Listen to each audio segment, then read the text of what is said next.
Hello and welcome to Sportspage. I'm Brad Hadank. In this program, I will sit down with various University of Central Missouri athletes, coaches, and supporting staff. These individuals help make Mules and Jenny's athletics a success. Today, Mules Baseball joins the show. This is Sportspage.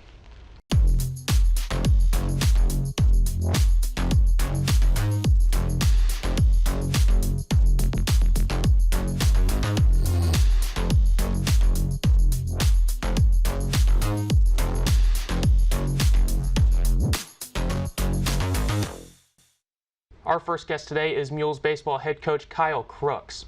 Coach Crookes is in his 12th season as head coach of Mules Baseball. Last season, Crookes led the Mules to a national runner-up finish at the NCAA Division II College World Series. So, Coach Crookes, welcome to Sportspage. Thanks for being here. Thanks for having me. So I want to start with this season, looking at your record up to this point. How are you feeling about how the season's gone? I feel good. It's obviously halfway through. There's things that we need to continue to work on, need to continue to get better at. I foundational basic things, but in terms of where we're at and what we've done to this point, I feel good about the people that are here. It's just about continuing to direct them to figure out to be, how to be the best versions of themselves. And we're not there yet, but we're getting there. Looking from here on out at your schedule, it looks to be pretty road heavy. Does that change anything when you're on the road a lot more now down the home stretch? It just changes routines. It probably challenges the kids a little bit in terms of the classroom.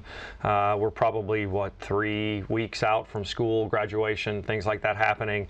So I know there are a lot of final papers. The last test guys are preparing for projects and so on, and being on the road for the final 3 weeks is probably more of a challenge for them than anything.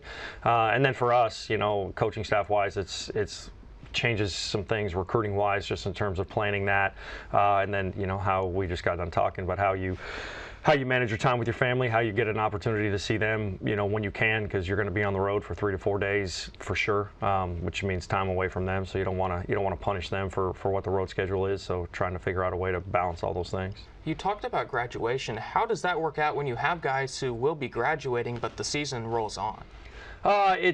It's a mixed bag, but most of the time they don't walk, unfortunately.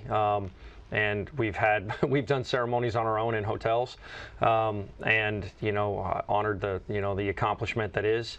Sometimes we're playing during graduation, even though we're at home, so that becomes something that they can attend. So it's an unfortunate I guess likelihood that they're not going to get an opportunity to walk to honor that accomplishment, but it's something that I think baseball players are used to. A few things, and not having spring break and not walking for graduation are both things that they're used to, I think. So and normally if you're playing at that point in time of the year, it's a good thing. You're talking about your group this season. You said you like the guys that you have this year. What are some of the key strengths of this Mules baseball team? I think the people, really, I would say, I think they're I truly like them. I like them as human beings. They're all very different, but I like who they are. I like what they are. I like the consistency with which they come to practice every day. And some of those things consistently provide, I want to say, a great baseline for the mood of the group. It's rarely too high, rarely too low. And over the course of a 50-plus game season, I think that's a plus. And you can trust, as a coach, I think you can trust human beings that are consistent and push them a little bit, because at least what the baseline is that you're going to get, and then you can try to grow it from there. Skill-wise, I would say we're on the baseball side of it, we're pretty comprehensively good at a lot of things. Our growth is growing that good into great, and that's where we're at right now. And as long as we're willing to continue to push the envelope to try to grow that good to great, then we'll be in good shape. Yeah, your team's play thus far has been rewarded with where you stand in the national polls. Do you look at that? How do you compare with your guys looking at that? What do you think about that whole situation? I don't know about the national polls. Seriously, I don't care to look. I don't avoid it, but it's just not something that I do. I don't care about it. It doesn't matter. I don't care if they rank us in the beginning of the year. The only thing that really matters is at the end of the year to me. I'm not naive enough to think that our guys don't look at it. I'm sure they do. I don't know how that affects them. That's probably one of the better parts of what this group is that they don't get too high or too low. So you probably have to ask them, have to ask Cody, you know, exactly how it makes them feel one way or another. To me, none of it matters until the very end. You know, I think, and unfortunately or fortunately, the way the rankings work, a lot of those things are starting the year off with what's happened the year before, which has zero impact on what is going to happen this year. So for us, I guess that's a good thing. But again, it's based off of last year, which in my opinion means nothing in terms of what this year is. And you play a tough schedule. If you look, you start at the Houston Winter Invitational. You played, I know you don't look at the rankings, but number 10 North Greenville. Then you go to the MIAA. You play the 4th team in the nation, Pitt State, number 15 Rogers State. How does that sort of schedule prepare you now for this latter half of the season? Well, I may not look at the rankings, but I know what teams are really good, and so you know, no surprises in terms of that. I think playing better teams or playing really good teams is what this is all about. That's what you want to do. You want to challenge yourself. You want to sharpen your blade. I don't think anybody gets better, you know, seeking competition that may be less than. And there's plenty of good baseball around here. And you mentioned 2 teams in our conference that are very good baseball teams, and obviously Greenville's a good team. I think the other 2 teams we played in Houston were good as well, and solid baseball teams. I think the whole tournament there is stacked with really good baseball teams. So you know, the idea is to play a difficult schedule, to prepare these guys for what difficult will be on the field, and you know, you'd like to think at the end of the year, if you know, we're lucky enough to get to the postseason, that prepares you for what that postseason regional type of teams and environment will be, starting in Houston and beginning with the end in mind, and then, you know, playing what I would consider to be a gauntlet of a schedule in the MIAA. There's just no off weekend. And every team poses a massive threat in terms of how good they are, and the 2 teams you mentioned for sure are no exception to that. So I think you're always, you know, if you can always challenge your team and always put challenges in front of them and help them grow in their confidence in those moments, that's why we do it. That's the beauty of being in the MIAA, and try to schedule as hard a schedule as I can non-con. Earlier when we were talking about rankings, you said that the year before really doesn't have any impact on this year, and that is true. You graduated quite a bit of guys from last year's team. How do you, more so if you want to use replace as the word, how do you fill those spots this coming year? I think, you know, a couple things. People, I think, rarely think, and maybe our program is a little bit unique in this fact, but we have guys that have been in our program for a while that we know about, but that, you know, have been in our program but hadn't played yet, that we believe in. And you know, from on the mound to positionally, there's a lot of those players, and so you have, you know, what we want to do is grow guys into those roles and continue to have, you know, if you want to call it a pipeline, but it's a pipeline from within as opposed to without. So our process for that is long-term growth. You know, you graduate a Vance Tolball and a Jacob Steele and a Chase Heath. Those guys were here for 4 years, and so, or 5 with some of them. And so we have other guys that have been here for a year, 2 years, 3 years that we believe in as well, that may not have played last year, but we believe, you know, given the right opportunity, if they can take it and run with it, will be every bit as good. And then, you know, like, you try to match talent and personality to what we think is going to fit with us, and with, you know, that us being our program, our culture, our coaching staff, and the rest of the group that does return, that we are familiar with. And it's an imperfect process, and it is a challenge, but that's the fun of it. And so we're not trying to replace like for like. I don't think that's possible. You're never going to find another David Johnson. You're never going to find another Cody Moore. You try to find somebody that will fit with their personality, with the coaching staff, with the program, that allows them to be them, and not try to put a square peg in a round hole. 3 of those guys from last year's team were drafted. That was the most of any college in Missouri. What does that say about the pipeline that Mules baseball is to the next level? I mean, I think it certainly shows the ability to do it. You know, we feel pretty good about the talent that we bring in here. This program, the history of the program, the facilities that we have, and I think the level at which we play allows for, you know, guys with that aspiration and that level of ability to play here and to get seen, and for this to be a platform for them to perform.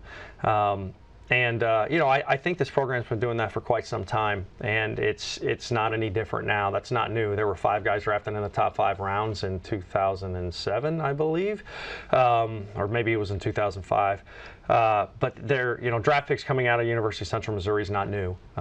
Talent being here is not new, and we certainly want to continue that. I think the part that we're most proud of, I believe, is the guys that got it were guys that were here from out of high school, and so they developed into what they could be and got that opportunity moving forward, and that matters a lot. That's 4 years for JD, 3 years for Nate, 4 years for Chase, and those guys developed their acumen and their abilities here and got an opportunity to play at the next level, which is it's great for them, super happy for them, and selfishly it's rewarding for the program too.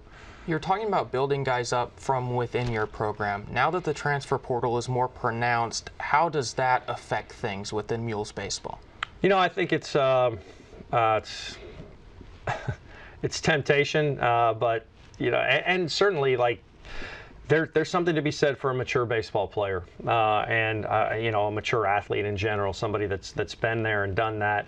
I think it's like anything else in recruiting. You got to find the right personality, one that's going to fit the group, one that's going to fit the culture of this program, and one that does bring something that the team needs, right, on the physical baseball field side of it. And I think that's, again, another unique set of circumstances that we have to make sure that we use as correct a process as we can.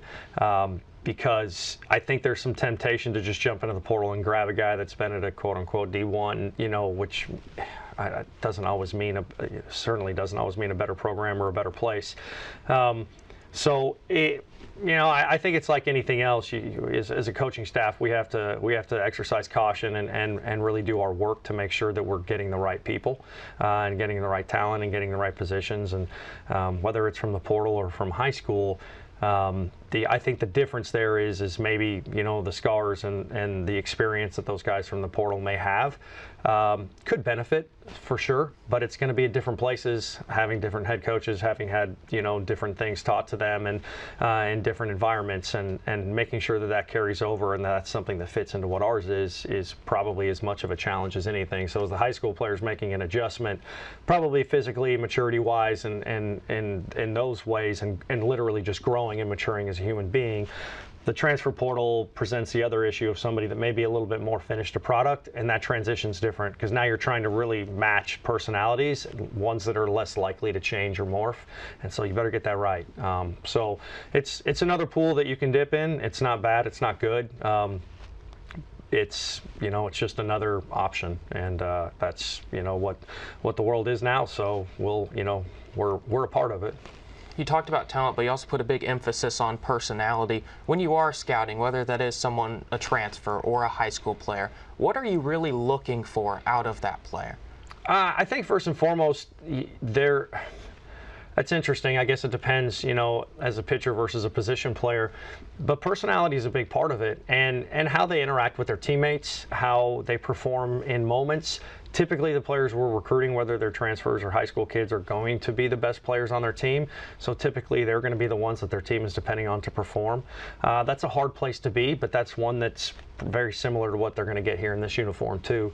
And so how they react and respond in those moments, how they play in those moments, and their success, whether they get a hit or whether they get the punch out, whether they make the play, those things matter. How they look doing those things matters, just in terms of the skill, how the skill looks, and how their bodies move, and how we think that'll play, or how we can develop that. But really, I think the person and the character of the player in those moments is something that we look for, and players with personalities too, because as you mentioned, this is a great platform to play baseball on, and one that provides opportunities professionally, and one that provides opportunities team-wise to go achieve things that are bigger than individual accolades, and that requires character, and that requires the ability to perform, just like any of I would imagine the best actors and actresses in the world.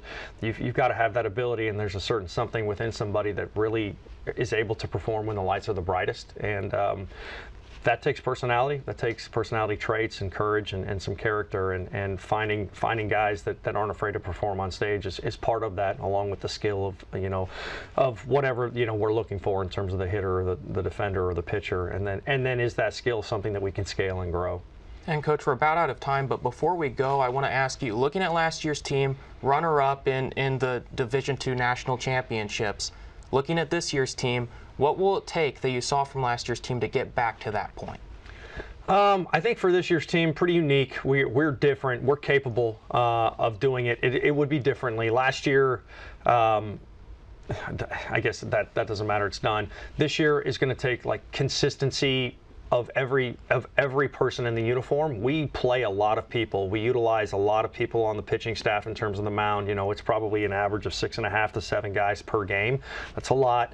And we run a lineup out where I don't recall ever being as capable of making matchup changes in a lineup day to day, game to game. So we probably hit 12 to 14 guys very regularly. And so it's going to require consistency of performance from everybody, 1 to 14 on the pitching staff and on the hitting side of it, to each play a role. And that role is probably not going to be quite as singularly large as maybe a Chase Heath's was, or maybe a Vance Tobal's, or or a David Johnson's maybe. But it will.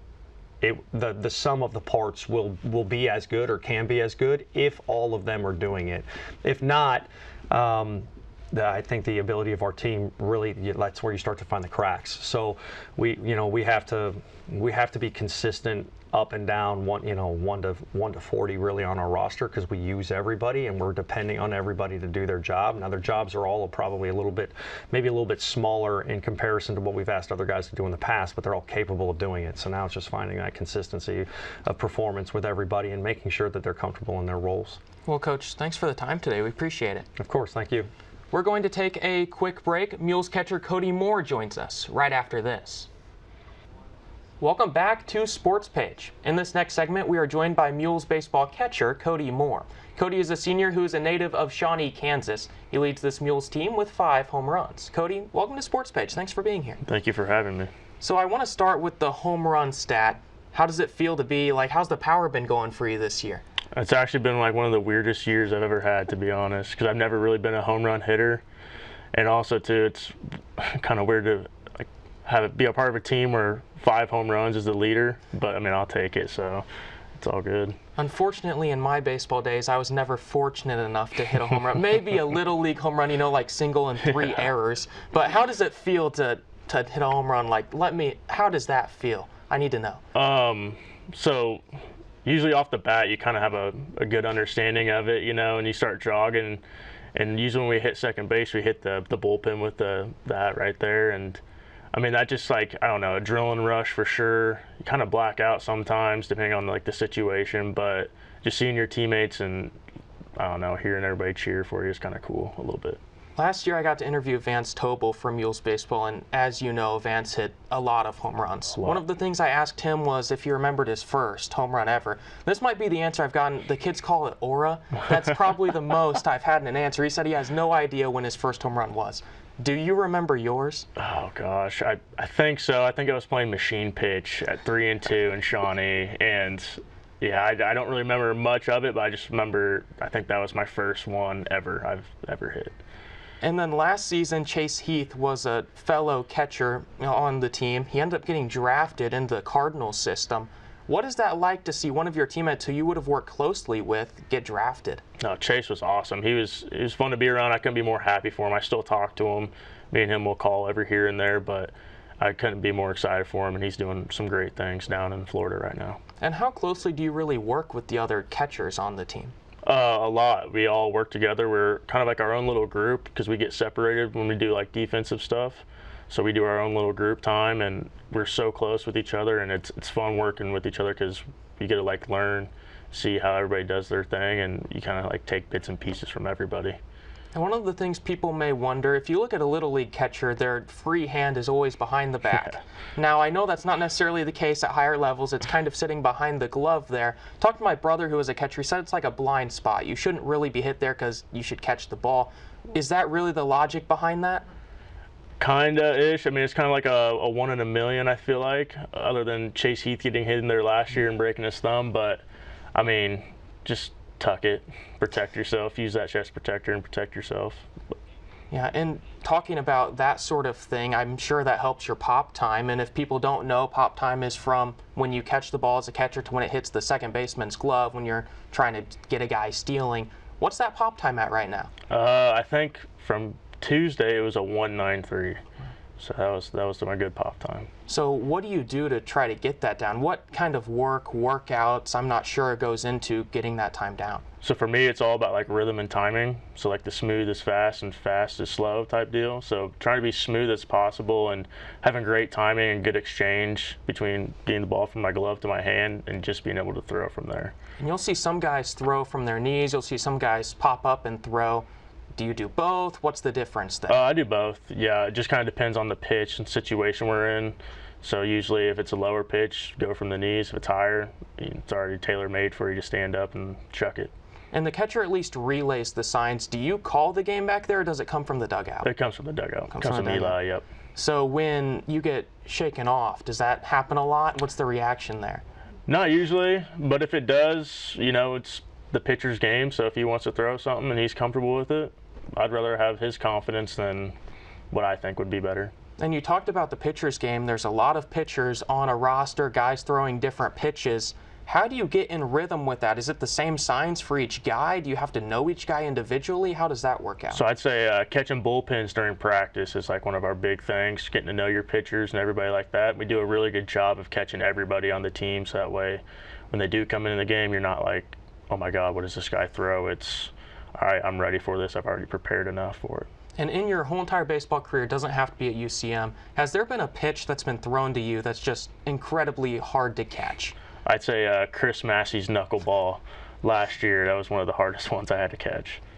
And so how do you go about that? Is it just the bullpens trying to get used to that knuckleball? Because if you know it's hard to catch, is there a little, not fear, is there hesitancy when it comes from Eli to call that pitch?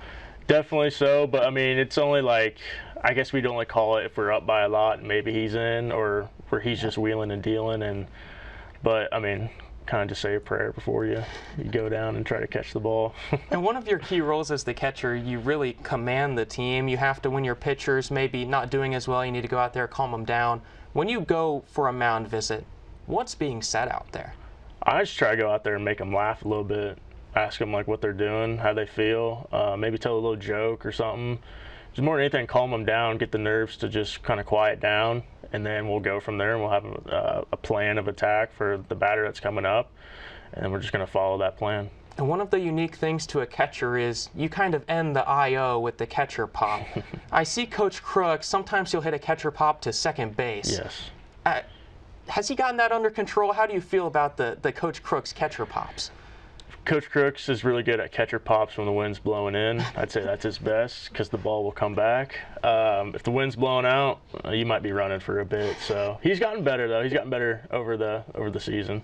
And if you look out there, catcher pops, those are one of the hardest ones to catch. Those are ones you'll see guys more or less whiff on. What's going on there? What's the key to catching one of those? The biggest thing is just staying behind the ball. You're trying to work back in, trying to walk up to it, and the way I think about it is try to make it as nonchalant as possible so that way I don't rush myself and, drop it. And going back to your early days of baseball, what initially got you into your love of the game of baseball? I would say my dad. My dad played college baseball, so I kind of grew up in a baseball family. And my cousin, he went here as well, so like he played baseball growing up too.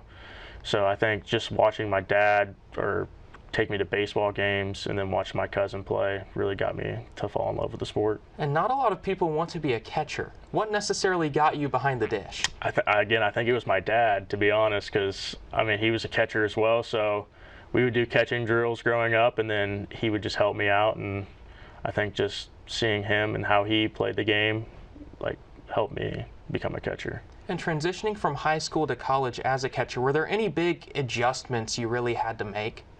I'd say the pitching for sure. Like, people are throwing faster and you got to command the game a little bit more, and the game speeds up really fast compared to high school.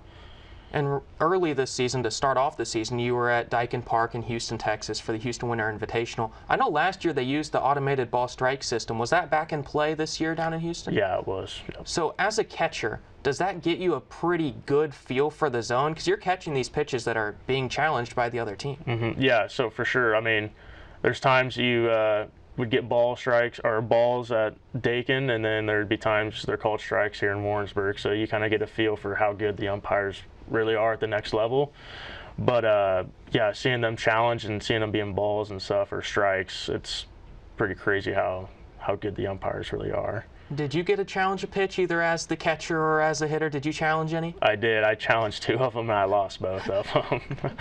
I will say they're 0.5, less than 0.5 inches away. So that was the same experience with Vance last year. I asked him if he challenged one. He said, yeah, he thought it was a ball, it was a strike, and he struck out. Did you have any key counts like that, or was it early on? It was early on, thank God.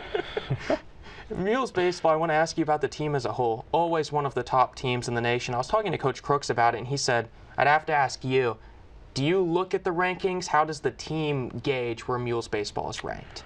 Me personally, I don't really look at the rankings. I've never really been like a stat guy or look at everything like that. There are guys that do look at them. I usually hear from them quite a bit about it, but I really don't think that affects us too much because, I mean, like you said, we've been a top team for past 10 years or well over, and I think everybody knows like what we are and like where we should stand. And looking at the season as a whole, how do you feel about the performance of this Mules Baseball team up to this point? I think we're doing great. I mean, we had a little rough weekend, but one thing I like about the team is that we come back and we just get back to work. I mean, we got stuff to do, and we're going to put our heads down and work, and we're not going to let outside noise affect how we play baseball. So I think the best thing about this team is like our willingness to overcome challenges like that and face them head on. You personally, how do you go about improvements during the season? Is there any big changes you try to make, or is it just those little adjustments throughout? Just little adjustments. I mean, just keep doing what got me to play in the first place, and just keeping everything as simple as possible is the big thing. And at least for me, as I've gone outside, I know the wind, but the spring has actually seemed to shape up pretty nicely. Has that been your experience out on the diamond? Yes, very much so. In the last few springs of my college experience, it's probably been the nicest one we've ever had, for sure. And looking at this Mules Baseball program again, last year 3 players were drafted into the Major League Baseball into systems. That was the most of any college in Missouri. How does it feel to be a part of something like that and see your teammates go on to the next level? Oh, it's so cool. I mean, it's so awesome to hit like people texting you about guys from UCM from back home. They're like, this guy got drafted, and they'll ask you if you know him. You're like, of course I know him as my teammate, or I roomed with him, or I lived with him. So it was fun. It was awesome to see those guys, and I wish them all the best. I still stay in touch with all of them. And you transferred here from community college into Mules Baseball, and of course when you transferred you knew the history of this program, I'm sure. Was that a big draw here to UCM? For sure, yeah. I think just being a part of a winning culture and having high standards for the team was something I wanted to be a part of. And last season it was a runner-up finish at the NCAA D2 College World Series. What will it take from that team that you got to experience to translate into this season? I'd say our ability to persevere and just keep fighting. I mean, we're going to play tough games, we're going to play close games throughout the year, and I think as long as we just keep our head down and focus on the goal, which is winning and winning the pitch and everything like that, I think we'll be all right. And for a lot of people in collegiate sports, sometimes it can feel more like a job, if you will. How do you keep the love for the game throughout the collegiate journey? I mean, I just try to remember like when I played back when I was a kid, just keep it fun. I look back at old pictures sometimes of me out in my front yard playing baseball with my dad, and I just think, what would that kid want for me in the future? So I just look back at old photos and stuff like that. And another key member of this Mules Baseball program is Lebowski Backus, your Crane Stadium head of security, a dog. Yes. Do you have a good relationship with Lebowski? Is Lebowski out there a lot? Yes, me and Lebowski, we are good friends. He always comes up to me, he wants treats, and he wants to be pet all the time. So I give him what he wants, and he likes me. He likes me. So Lebowski gets a lot of treats out there at Crane Stadium. He does, yes, yes. Talking about some of those treats, big thing is ballpark food. Do you have a go-to? Like if you're at the ballpark, are you going out there and getting a dog, a burger? I know it's probably different when you're playing. I'd say a dog and then nachos. Dog and nachos for sure. And we're about out of time here, but I want to ask you before you go, we have some viewers who may not know much about Mules Baseball. What do they need to know about this program as a whole? Honestly, we give it our all. I mean, everything that we do it's for a reason. It's for a purpose. We're going to go out there and win, and Crookes and Backus hold us to a high standard, and I mean, we work our tails off to uphold those standards, and you know, we're gonna have fun while we do it as well. Well, Cody, thanks for taking the time this morning, and best of luck the rest of the way. Thank you. I appreciate it. That's all of the time we have for this episode. I'd like to thank our guests, Coach Kyle Crookes and Cody Moore, for joining me today. I'm Brad Hadank, and I thank you for tuning in to Sports Page.